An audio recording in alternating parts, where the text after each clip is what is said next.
அப்போ அட்லி மற்றும் தளபதி விஜய் அவருடைய காம்பினேஷன் தற்பொழுது வாய்ப்பு இல்லை. இல்லை, அரசியல் போலன்னா வாய்ப்பு இருக்கு. விஜய் சார் அரசியலுக்கு போகலன்னா அரசியல் வந்து ஒருவேளை இப்போ எனக்கு என்ன கேள்விப்படுறேன்னா, விஜய் சார் வந்து இந்த படம் பிறகு ஒரு சின்ன பிரேக் எடுப்பாரு, அரசியல் போவாரு அப்படின்னு நான் கேள்விப்படுறேன். அது உண்மையா போய் விஜய் சார் தான் கிளாரிஃபை பண்ணோம். ஆனால் அடுத்த படம் கமிட் பண்ணல, யார்ட்டும் பேச விரும்பல இப்போதைக்கு அப்படின்னு. காரணம் வந்து அவர் வந்து டெஃபினட்டா நெக்ஸ்ட் 2 இயர்ஸ் வந்து அரசியலில் ஃபோக்கஸ் பண்ண நினைக்கிறேன். அப்படி பண்ணும்போது அட்லியோட அவர் பயணிக்க முடியாது. ஏன்னா 68 முடிச்ச உடனே அவர் வந்து ஒரு கம்ப்ளீட் ஃபோக்கஸ் அரசியல் இருக்காரு வச்சுங்களேன். இப்போ நீங்க பாக்குறீங்க நிறைய குழுக்கள் மீட்டிங் போயிட்டு இருக்கு.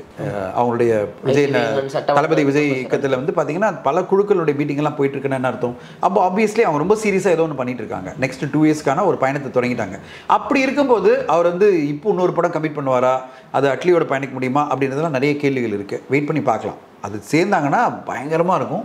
அது யாருக்கு பண்ண போகிறாங்க, எவ்வளோ பெரிய படமாக இருக்கும் அப்படின்லாம் வெயிட் பண்ணி பார்க்கணும். ஆனால் அதுக்கான வாய்ப்புகள் இப்போது இந்த விஜய் சார் போயிட்டு இருக்கிற ரூட்டில் பார்த்தீங்கன்னா ஒரு மாதிரி கொஸ்டின் மார்க்காக இருக்குது. வெயிட் பண்ணி பார்க்கலாம்.